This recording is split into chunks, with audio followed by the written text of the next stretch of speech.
The soul of the sound can be found right between Madison and Massachusetts Street, where a neighborhood historically black would never lack love.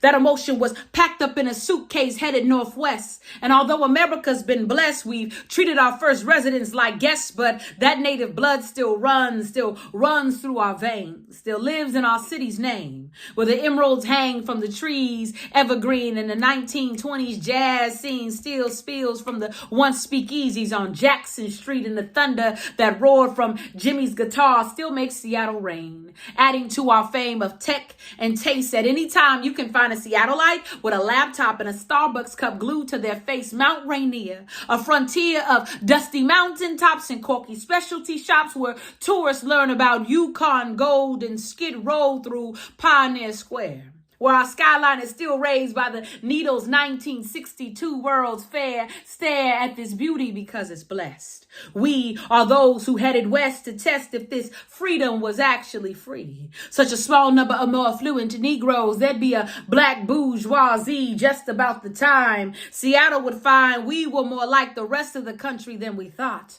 Racist housing practices made Yesler to Madison the restricted lot to live. Heaven forbid the Puget Sound would sound more like the fields of Georgia, where the calloused hands from a day's work were still fresh, blistered backs and black broken flesh, where let me take your bag, sir. And yes, ma'am, I's almost done here, would evoke memories of a life we had already lived. Heaven forbid this cannot and will not be our life. So if the Seattle sacrifices that we cook and clean to access a deferred dream, so be it.